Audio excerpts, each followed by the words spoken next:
Halo wargi Garut, kembali lagi di channel Garut Update. Kali ini Mimin membahas mengenai banjir bandang yang terjadi di Garut. Ada 3 faktor bencana banjir bandang di Garut. Dilansir dari detik.com dan ditulis oleh Hakim Gani. Bencana alam jadi agenda rutin tahunan di Kabupaten Garut. Kala musim hujan datang, banjir, longsor, dan pergerakan tanah jadi langganan. Lantas mau sampai kapan warga Garut menderita karena bencana? Bencana alam mungkin sudah tak asing di benak warga Garut karena terus-menerus berulang di tahun ini. Beberapa kali bencana alam terjadi, yang teranyar banjir bandang di Kecamatan Sukawening dan Karangtengah. Lebih dari 307 rumah penduduk di sana jadi korban akibat banjir bandang yang dipicu meluapnya Sungai Ciloa itu.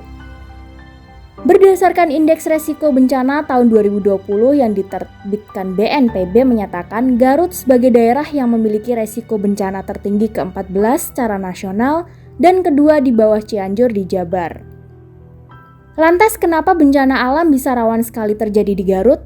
Kepala Pusat Pengurangan Resiko Bencana Universitas Garut Yaman Suryaman mengatakan ada 3 faktor utama yang menyebabkan bencana alam kerap terjadi. Pertama, karena faktor alam. La Nina yang kini sedang melanda membuat perubahan cuaca ekstrim yang berdampak pada bencana alam. Ada 3 aspek yang saya lihat. Pertama, perubahan iklim. Dampak dari perubahan iklim ini yang sedang kita hadapi sekarang adalah La Nina.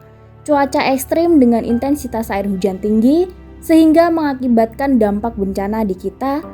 Ujar Yaman kepada Detikcom Sabtu 4 Desember 2021. Yaman mengatakan faktor alam memang tidak bisa dipungkiri, namun hal tersebut bukan satu-satunya penyebab. Ada faktor lain yang menyebabkan bencana jadi marak terjadi, yaitu perubahan tata guna lahan. Salah satunya adalah alih fungsi. Saya lihat bahwa perubahan tata guna lahan di Garut dimulai dari tahun 1998 yang paling masif itu. Dimulai dari sejak program KUT atau Kredit Usaha Tani. Sejak itu perambahan hutan semakin masif sehingga resapan air di hulu-hulu sungai itu semakin kurang, kata pria yang meraih gelar doktor di bidang manajemen kebencanaan di University of Liverpool, Inggris tersebut. Banjir bandang yang terjadi di Sukaresmi dan Karangtengah akhir November lalu diduga kuat disebabkan alih fungsi lahan yang terjadi di hulu Sungai Ciloa. Masyarakat di sana heran lantaran mengaku tak pernah merasakan bencana sebesar itu, setidaknya dalam 40 tahun terakhir.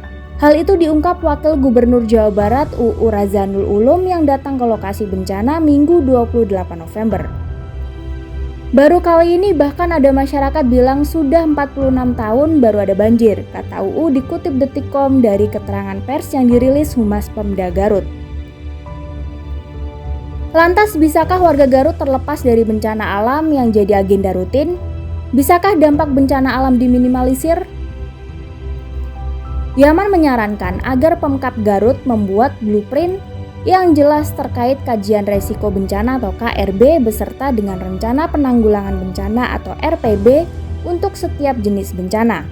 Sebab kata Yaman KRB dan RPB ini merupakan amanat undang-undang. Selain itu, Yaman menyarankan agar peran dan fungsi BPBD dalam fase prabencana diperkuat dengan melaksanakan mitigasi dan kesiapsiagaan yang terstruktur agar dampak bencana bisa diminimalisir jika tidak bisa dihindari. Yang urgent hari ini, buatlah blueprint tentang kebencanaan di Garut, khususnya pembuatan kajian risiko bencana dan rencana penanggulangannya untuk berbagai macam jenis bencana, agar diketahui siapa melakukan apa pada tiap tahapan manajemen bencana. Itu yang paling urgent, tutur Yaman.